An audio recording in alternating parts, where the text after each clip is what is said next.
Welcome, friends, to our magical 30-day challenge.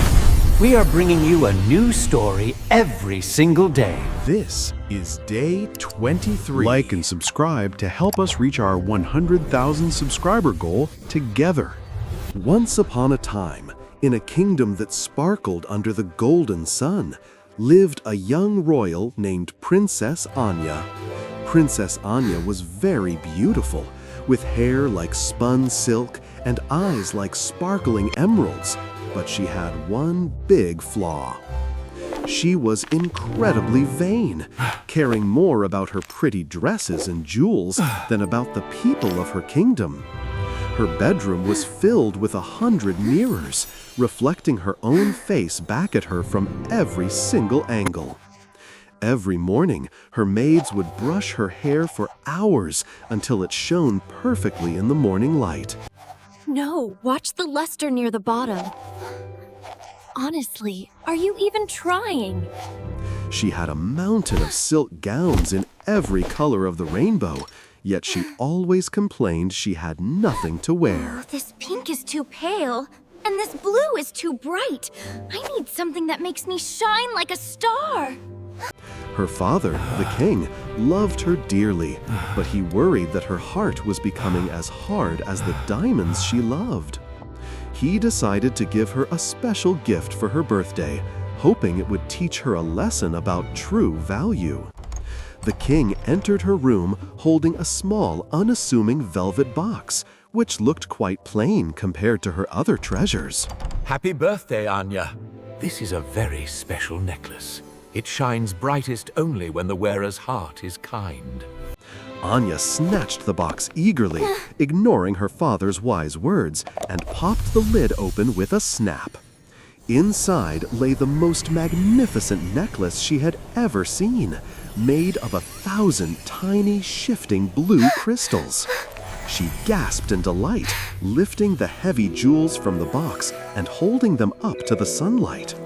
The crystals caught the light and scattered rainbows across the room, dancing on the walls like magic. Anya immediately fastened the necklace around her neck and ran to the largest mirror to admire herself. It is perfect. I am the most beautiful princess in the world. Everyone will envy me. She spent the entire afternoon posing in front of the mirror, turning this way and that. As the day turned to evening, the room grew warm, so Anya opened the tall balcony windows to let in a breeze. She took off the necklace to rest her neck, placing it carelessly on the marble windowsill. Then, feeling tired from a long day of admiring herself, she lay down on her bed and fell into a nap. While she slept, a mischievous magpie with shiny black feathers landed softly on the balcony railing. The bird cocked its head, spotting the glittering blue necklace resting unguarded on the sill. Magpies love bright and shiny things, and this was the shiniest thing the bird had ever seen. With a quick hop and a flutter of wings, the magpie swooped down and snatched the necklace in its beak. The bird launched itself into the air, the heavy necklace dangling from its beak, sparkling in the twilight. It flew over the castle walls, over the royal gardens, and headed towards the deep forest beyond.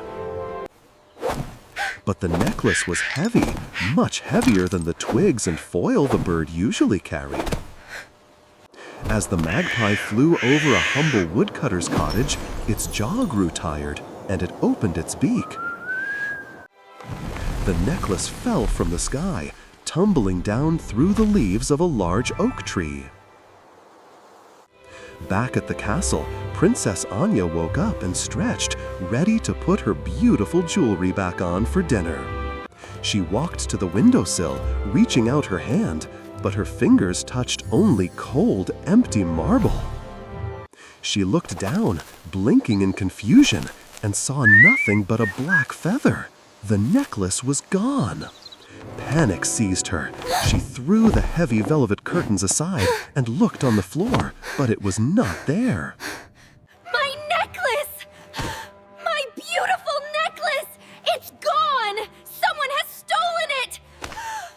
Her screams echoed through the castle halls, bringing servants and guards running from every direction to see what was wrong. Anya was in a fury. She pointed fingers at her innocent maids, accusing them of thievery without any proof. How dare you ruin my gown! This is completely unacceptable! You two are utterly useless and will be punished severely for this! You took it!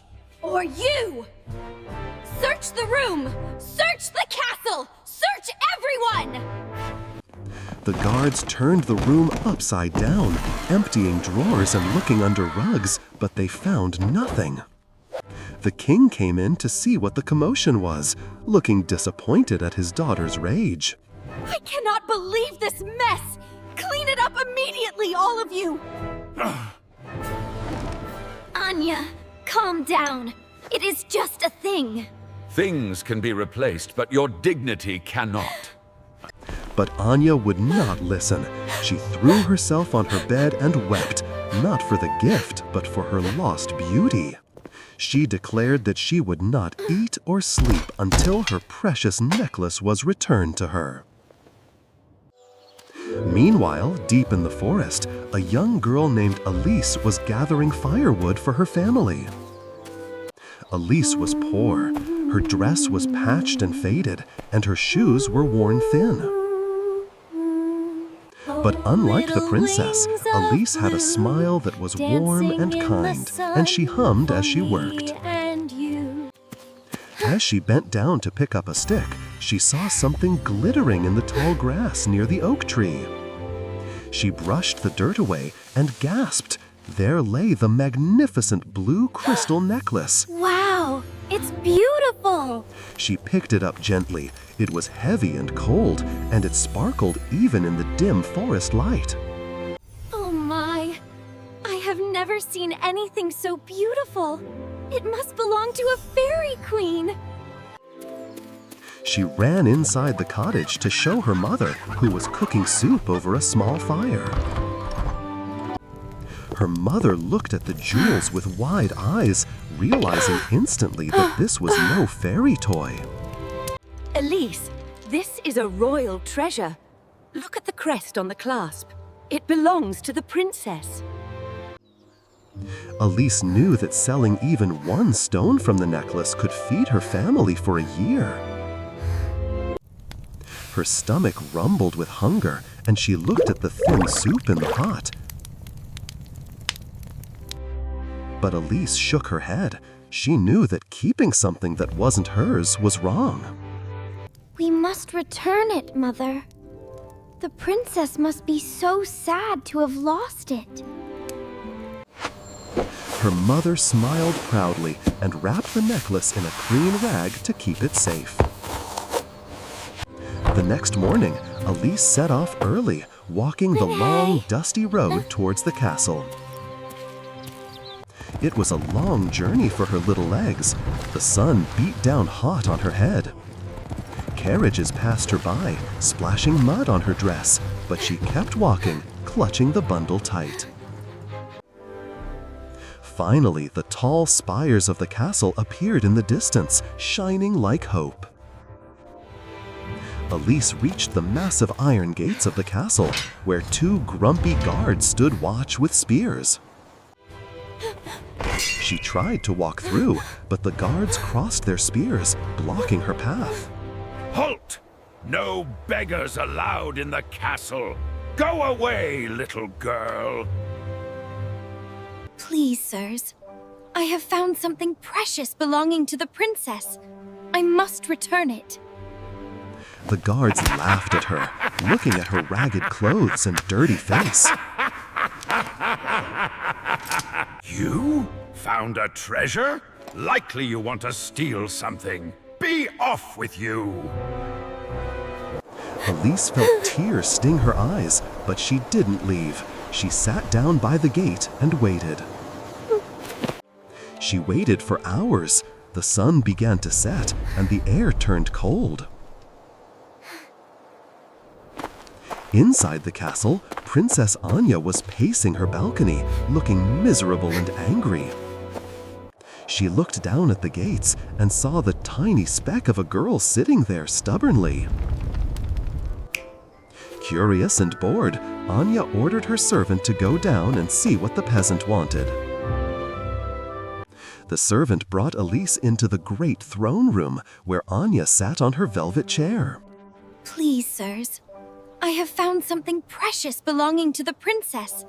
I must return it.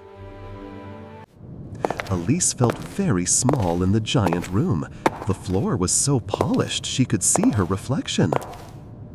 Anya looked down her nose at Elise, unimpressed by the dirty girl. Well? The guards say you refuse to leave. What could you possibly have for me? Elise stepped forward with shaky hands and unwrapped the simple rag bundle. The blue crystals caught the candlelight and blazed with brilliance. Anya gasped and jumped up from her throne, rushing forward to snatch the necklace. My necklace! You found it! Oh, give it here this instant! She grabbed it from Elise's hands without even saying thank you, clasping it around her neck immediately. Elise stood there quietly, watching the princess admire herself in a hand mirror. The king, who was watching from the side, stepped forward and placed a hand on Elise's shoulder. Tell me, child, where did you find this? And why did you bring it back? Elise looked up at the king with her honest eyes and curtsied clumsily. I found it in the forest, Your Majesty. I brought it back because, well, it isn't mine. You could have sold it and been rich forever. Why didn't you? Because taking it would make me a thief, and riches aren't worth more than being good. The room went silent. Anya stopped looking in the mirror and slowly lowered the glass. She looked at Elise's worn-out shoes and her patched dress, and then she looked at the glittering jewels. For the first time, Anya noticed that the necklace felt heavy and cold around her neck. She looked at Elise's face, which was dirty but shining with a kind of beauty Anya didn't have. Anya felt a strange feeling in her chest. It was shame. Slowly, Princess Anya undid the clasp of the necklace and took it off. She walked over to Elise and took the poor girl's rough hands in her own hands. You walked all this way to return this to me, even though I was rude and selfish. Anya looked at the necklace, then handed it to her father, the king. Father, please sell this necklace. Take the money and use it to help families like hers. The king smiled, a true, proud smile that lit up his face brighter than any diamond. But Anya wasn't finished. She took a beautiful silk shawl from her own shoulders. She wrapped the warm shawl around Elise, covering her tattered dress. And please, stay for dinner. You are my guest of honor tonight. That evening, the princess and the woodcutter's daughter sat at the long table together. They ate delicious food and talked and laughed, becoming fast friends despite their differences. Elise taught Anya about the birds in the forest, and Anya told Elise funny stories about the castle. From that day on, Princess Anya changed completely.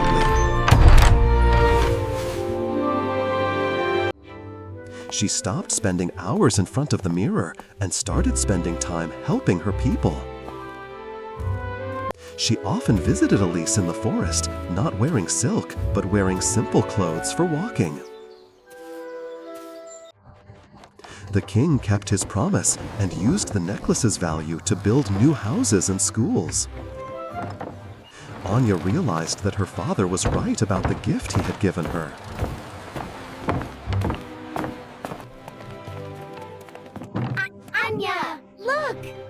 Hello, Anya. Welcome!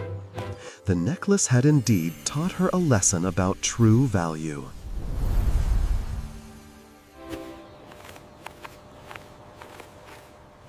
She learned that kindness shines brighter than any crystal, and a good friend is more precious than gold. I still can't believe you gave me this dress, Anya. It's beautiful. Nonsense, it suits you perfectly, dearest sister. And so, the princess who once loved only herself became the queen who loved everyone.